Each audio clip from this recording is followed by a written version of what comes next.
சொல்றியா? இல்ல இல்ல, இந்த ஊர்ல லேடிஸ் கூட டீ குடிக்க வராங்களா?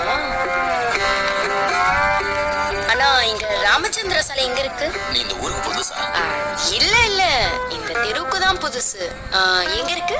அப்படியாம்மா, இந்த 3வது லெஃப்ட் போங்க, அதான் ராமச்சந்திரா சாலை. தேங்க்ஸ்ண்ணே. இருக்கட்டுமா? போவே.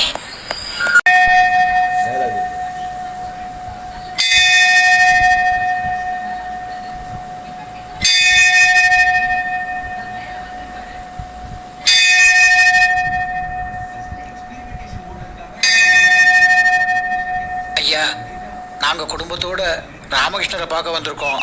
அவர் கொஞ்ச நாளாக இங்கே வரலன்னு சொல்கிறாங்க. நாங்கள் எங்கே போய் பார்க்க முடியும்? இந்த புது வருஷம் 1885 பிறந்ததுலேருந்தே அவருக்கு உடம்பு சரியில்லை.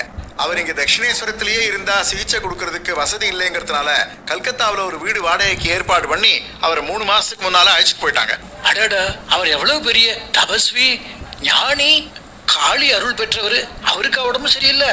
நீங்கள் கல்கத்தாவில் இருக்கிற விலாசம் கொடுத்தீங்கன்னா நாங்கள் அவரை போய் பார்த்து தரிசனம் பண்ணிட்டு போகிறோமுங்க. இல்லை, நீங்கள் இப்போ அவரை கல்கத்தாவில் பார்க்க முடியாது. நகரத்தில் ரொம்ப புழுதியும் நெருக்கடியுமா இருக்கு. நல்ல காத்தோட்டமான இடத்துக்கு அவரை கூட்டிட்டு போயிடணும்னு டாக்டர் சொன்னார்.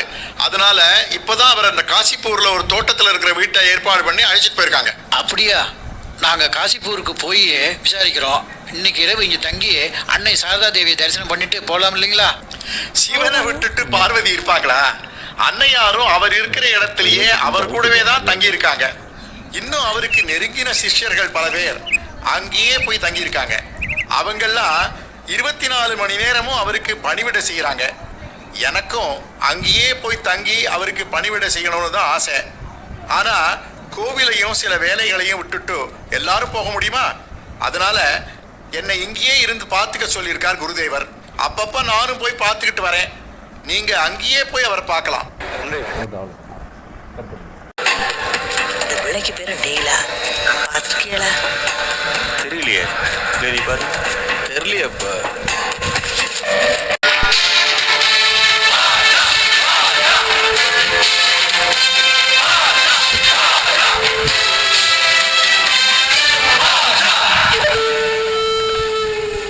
இல்லை, அந்த வாய்ஸ் ஃபுல்லாக கட் பண்ணி